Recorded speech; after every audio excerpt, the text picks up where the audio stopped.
guys, it's Misty. I'm really excited about this week's Project Horizon. It's a beautiful quilt that's really simple but gives a lot of impact. So let me show you how it's done.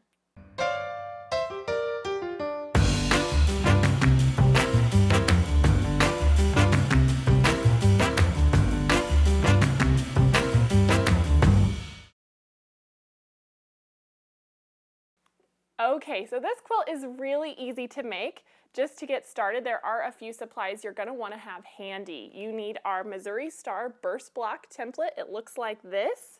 You're also going to need a pack of background 10-inch squares. I'm using the Tula Pink Pinkerville background by Free Spirit. And then a pack of 10-inch prints, and I'm using Daydreamer, also by Tula Pink of Free Spirit. It is absolutely beautiful. So grab those. A couple other things that are helpful, but not necessarily required.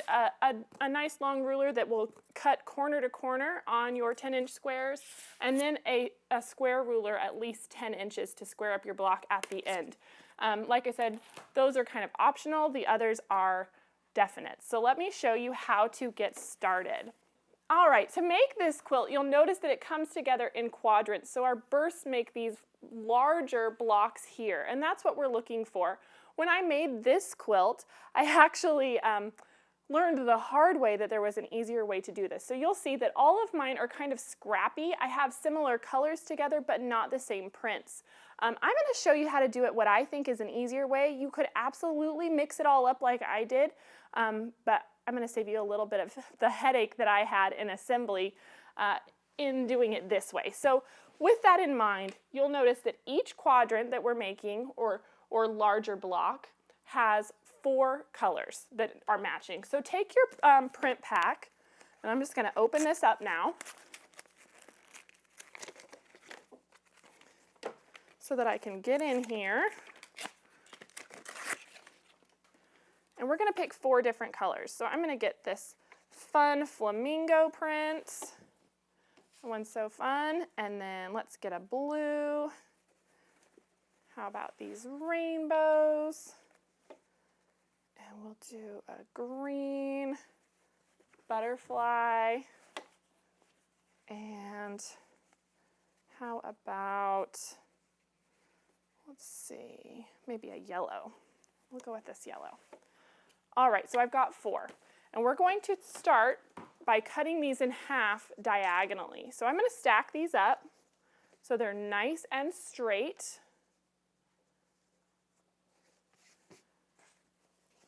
And we are going to cut these corner to corner. And you're going to do this with all of your prints, but I think dividing them into the sets of 4 is really helpful in the long run. So now I can just lay my ruler here corner to corner, grab my rotary cutter, and make a cut. And then I'm just going to set these aside for now, because the next step is to take our background squares, and we're going to do the same thing. We're going to grab 4 of those. 1, 2, 3, 4. But instead of cutting these corner to corner, this is where we're going to use our burst block template. And if you have a rotating mat, this is handy for this project. But we're just going to make a cut here. You'll see the bottom of the template lines up in this corner and the top lines up in this corner. You also want to make sure that, or at least I like to make sure that I'm starting with it the same way every time, just because you never know if there's going to be slight variances. And so I just make sure I can read the writing on the template, and then I'm going to make my cuts. So 1 on this side, I'm going to slide that over. And then this is where that rotating mat would come in handy if you wanted, but it's not required, so I always want to show you guys that you can do it without. And then we'll cut this other side. Now, this is very important. You want to keep these 2 sides that you cut off in a stack. And so when I'm making my piles, I basically separate them and put them back just like they were cut. So you can see that's how the square came together. These triangles that you cut look really similar, but they're just not the same. So to begin with, we're now going to take our center, and we're going to take 1 from our blue, and I like to just kind of lay this out. So let me make some room here for you guys so you can see how this is going to come together. We're going to keep our piles like this, bring these over here. And we're going to begin by putting one of our backgrounds there and a blue. And then let's say we're going to go to the next color on this one. So this is going to have a green. And then we know we're going to have to pair one of these with each. So I kind of make these little stacks to help my brain. So there's the first one. And then on this one, I can do it the same idea. And here we're going to have a blue on this side and this side of the wedge. This is why you have to keep them in piles. And then over here we can put a yellow.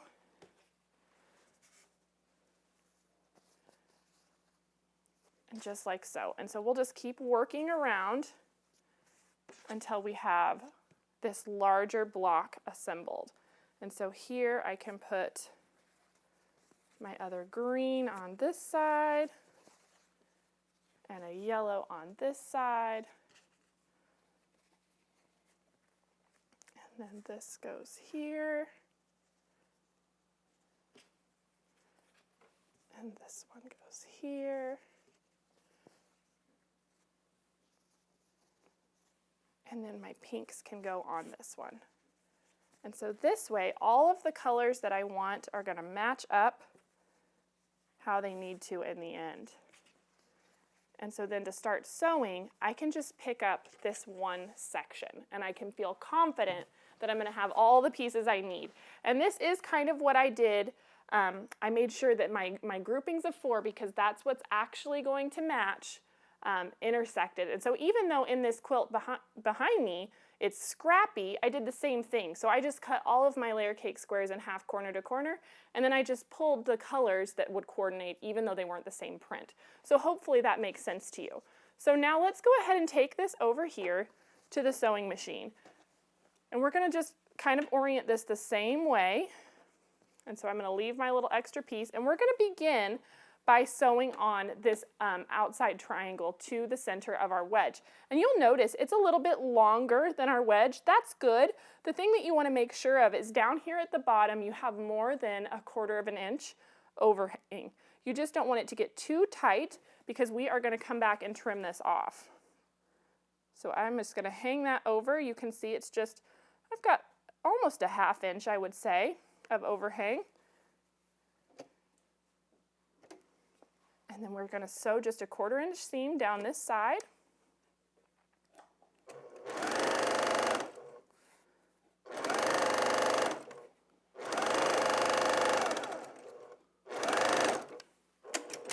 There we go. And now we can press this back. And I like to go ahead and sew the other side as well, just to save us some steps. And so same idea, make sure you have plenty of overhang so that when we stitch and press, we're still going to have a nice straight edge on that bottom.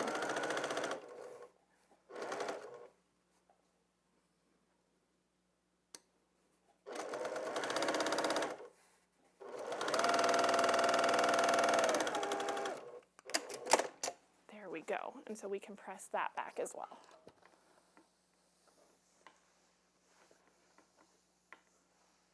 All right, now let's take this back to the cutting mat. I'm going to clear some of these out of the way just to make sure we have plenty of room and you guys can see what I'm doing. Hopefully you got the gist of that layout. It makes more sense once you start doing it, that's for sure.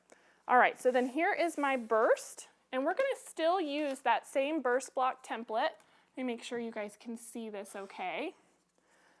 And the first step I want to do is you can notice on the template here there are 3 different lines with coordinating dots. So this is line 1, 2, and 3, and there's dots to indicate that. And so when you're cutting, you're going to remember that the wedge that's printed on the template itself is always going to go on the wedge of fabric. And the only line that we're going to be paying attention to for this particular quilt is the number 1 line. And so I'm going to make sure my wedge is on the middle, and I'm always going to put the point of the wedge template to the point of the as close to the point of the bottom as I can. Just line it up with that bottom edge of fabric, And then I'm going to make sure that this is straight along that seam line. That one line is straight on the seam line, and I'm going to trim this off. And that is our scrap. And you'll notice I have this beautiful pile of scraps, and I'm going to plan something magical with that because they're just too pretty. But I think this quilt is really beautiful and worth having these scraps because it's so easy. So I've trimmed that side, and now I'm going to rotate this.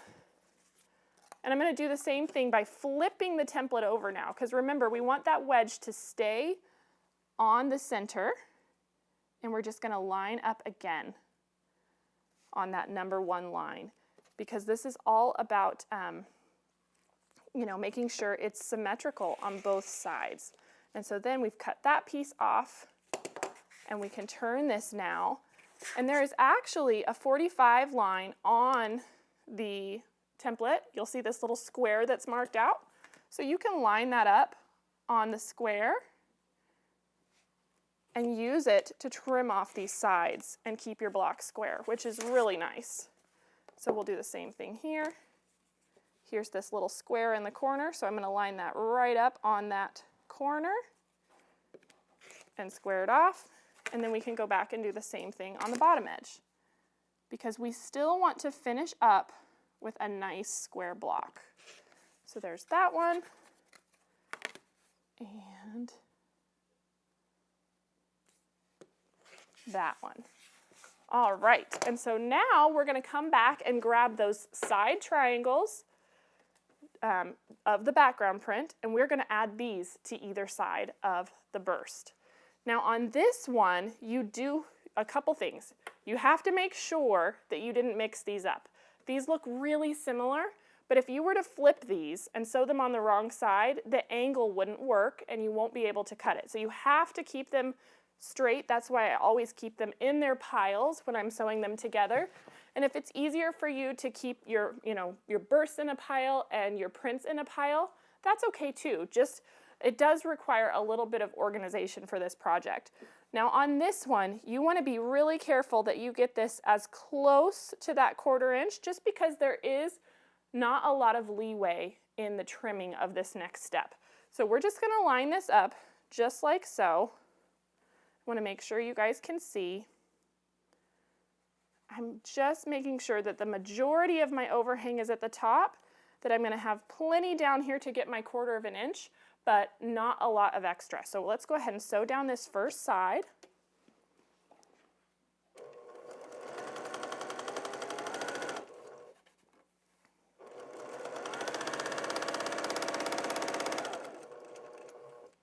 There's that one, and then we can line up the other one as well. So again, I'm just making sure I've got just right at that 1/4 inch overhang. And how you can test that is when you go to put this under the machine, if you put your needle down and you put where those two pieces of fabric meet, right at the needle, if your fabric on the outside edge is on your 1/4 inch line, then you know that you have it overhung the right amount. If it's, past your line or too far in on your line, then you need to adjust that a little bit. So that's a great way to watch for that. All right, so we're just going to sew that. And then we can press these both back.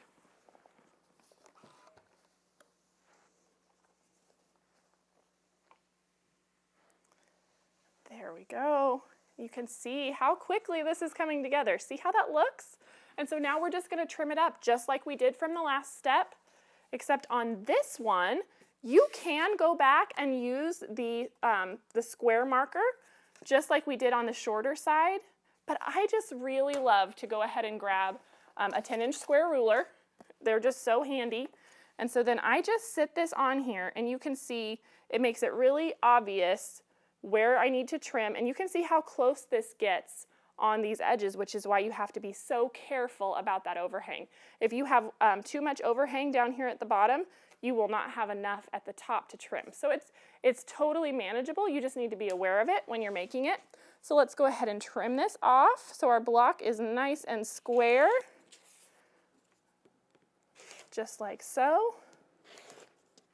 And I I am going to rotate this once so I can square up this other side. Just like so. And so there you go. You can see what your finished block looks like. And it comes together just like that. It's really quick and easy. So let's go ahead and move some of this out of the way because I do have 4 done, just like I showed you, where if you match up your colors, they will work. And so we're going to put them out just like this. So that's the exact same block that we made, and then the 4 matching prints will come together. So let's go ahead and sew these 4 together. They're going to go together just like a 4 patch, so I'm going to lay these right sides together, just like that. And then we can take these to the machine.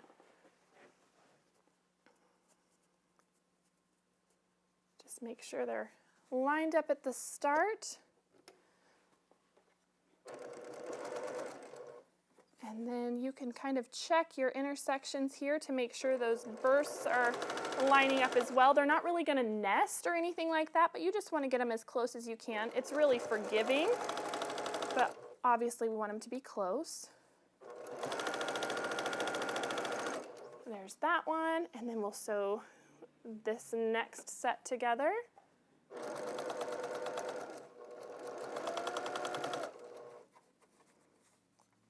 It's amazing to me when working with these angles how simple it becomes when you're using the template.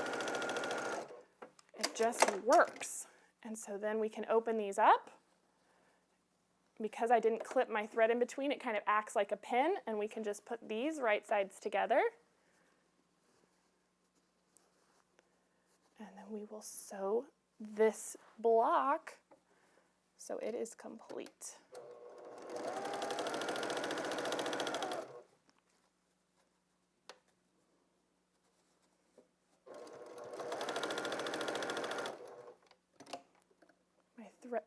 Seam wanted to turn there, so I just made it go back where I wanted.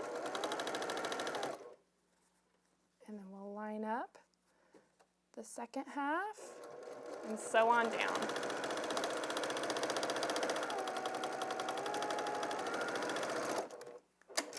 There we go. Our block is done. So let's give this a press, and then I can show you how this fits into the quilt.